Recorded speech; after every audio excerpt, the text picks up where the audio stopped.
Hi, internet cook and noted heterosexual Adam Ragusia here. Yes, cooking can absolutely help you to attract a romantic partner, and I hope that I have given my overwhelmingly young and male audience plenty to work with through the years. I do get emails sometimes from fellas who report using a recipe of mine on a date night with things apparently going well afterward. Being a guy who cooks is great, just as long as you aren't obnoxious about it, just as long as you are sincerely trying to cook somebody something that they will actually enjoy instead of something that you think will impress them. When in doubt, center the other person's pleasure. Being a guy who cooks is great, but on this, the day of my 19th wedding anniversary, I feel both empowered and compelled to offer some more substantive tips on sex and romance. Actually, just one tip, the mother of all tips for young men to find young women with whom they are romantically and sexually compatible. Yes, this tip absolutely is also useful for boys looking to find boys and girls looking to find girls and grown-ass women looking to find women or looking to find men, or for trans people looking to find whomever they want to share their bed with, perhaps on a mattress from Helix Sleep, sponsor of this video. Let me thank them real quick before we move on. My wife likes a firm Spartan sleeping surface, while I prefer something that allows my lumpy body to sink into it a little bit, and we found our perfect compromise with Helix. We just filled out their quiz, our heights and our weights, side sleeper versus back sleeper, etc., and they recommended the Dusk Luxe, a super premium hybrid spring and foam mattress that shipped to the house rolled up in a box. Free shipping in the US. You just haul it into place and break the seal. You get 120 nights to sleep on it and make sure it's perfect for you and any bedmates. Helix has easy, seamless returns and exchanges. And if you can't agree on what kind of pillows you both want, consider the Helix Comfort Adjust Cooling Pillow. The heat-conducting fabric here is great for these summer nights, and the sides unzip. The sides unzip, making the pillow softer when you open it up. And if you want it firmer, you zip it back up. Great pillow for a guest room, too. Trust your sleep to Helix, USA Today's most trusted mattress brand for 2026. Scan my QR code or go to helixsleep.com/Ragusia to take advantage of their 4th of July sale. Get 20% off site-wide. Check their site for other sales, too. Thank you, Helix Sleep. Anyway, my one big tip for finding somebody. It is applicable to anyone, but this video is specifically directed at young men looking to find young women, in part because that is where my own expertise lies primarily, but also because young men looking for young women are doing especially badly these days. According to the Survey Center on American Life, 44% of Gen Z guys reported having no girlfriend or boyfriend at all during their teenage years. For boomer men, that number was only 20%. 23% for Gen Xers, 32% for millennials such as myself. There is a famous Pew finding from a few years ago that found 2/3 of US men under 30 are single now, compared to only 1/3 of US women. All of these stats are questionable and have been questioned. Many Gen Zers don't do the whole boyfriend-girlfriend thing these days, from what I hear. Maybe their situationships are less likely to be captured in these kinds of surveys. Gen Zers are certainly having way less sex than prior generations of young people. That is well established. The Institute for Family Studies reports that 1/4 of U.S. adults under 30 have had zero sex in the last year. That is double what it was in 2010, not that long ago. Something is definitely going on here, and I will now turn to my purely anecdotal impressions. I got into a stupid internet fight the other day. It was in the comments on a video where a woman was pointing out that so many of the world's most desired men, the singers, the actors, the pretty faces on the billboards, so many of the idols of hetero-female desire are significantly under 6 feet tall. In the era of dating apps with filters, women are setting the height filter to a minimum of 6 foot, perhaps imagining 6 foot to be about average, when in fact, 6 foot is quite above average. U.S. average adult male height is 5 foot 9 inches. My height. Some people comment on my height sometimes, and I find that odd, considering my height literally could not be any less remarkable. It is literally as normal as it gets. Anyway, the woman in this video was basically saying, look, ladies, a true 6 foot is probably taller than what you are envisioning.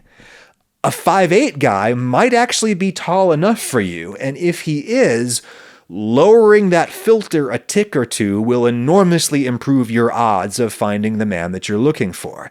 Now, I did not get into a fight with the woman in the video. I got into a fight with a guy in the comments, making the kind of simplistic evolutionary biology arguments that tend to be popular among the world's worst people.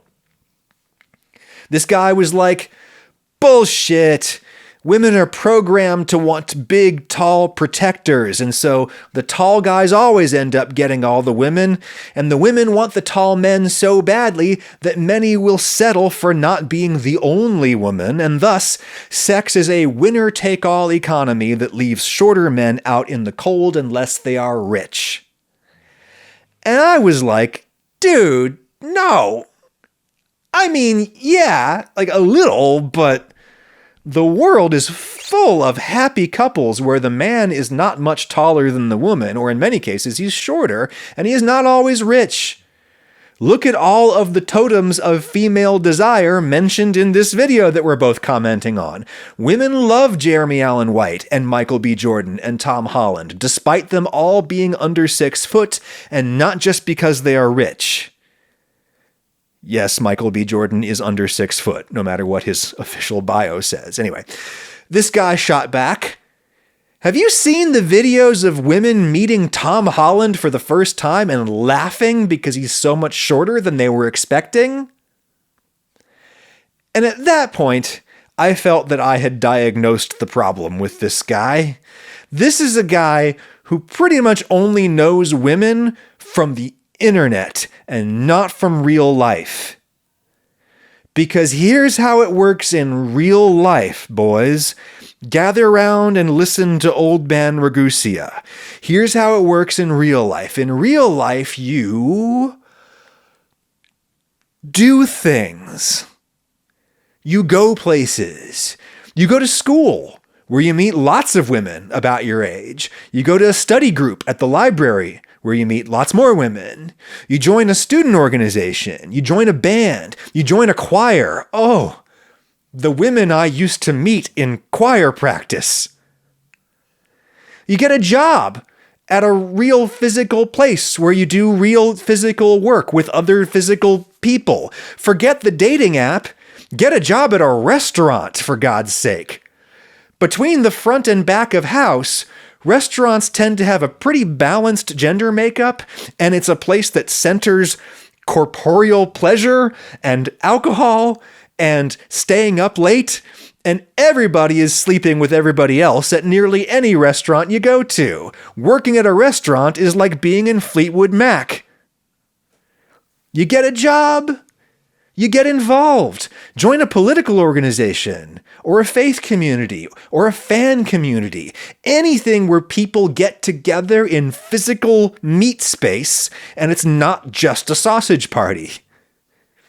When you just live life out of the house, when you do interesting things with interesting people, chemicals will react, often in unexpected ways.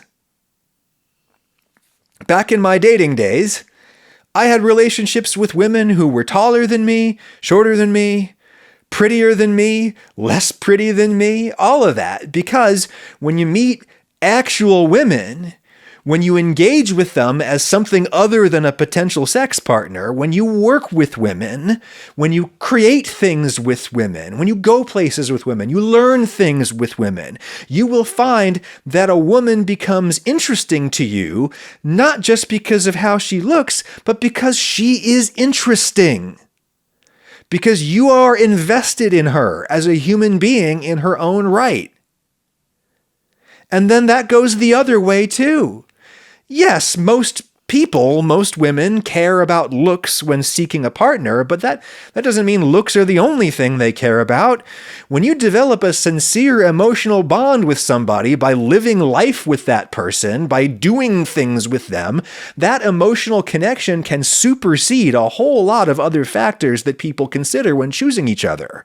This is my tip, the tip for young men looking for young women. Make friends with women. And not just so that you can hit on them, but because you need friends. Friends are good. Women make really good friends. And colleagues. And bandmates or whatever. If you live an interesting, involved life with women, you will make pre-romantic connections with far more women than you could ever even have a relationship with. I was friends with so many women where we had an obvious spark between us, but we were never both single at the same time. The stars never aligned, and so nothing ever happened. But the stars did align enough times. More than enough times. Perhaps too many for my own good.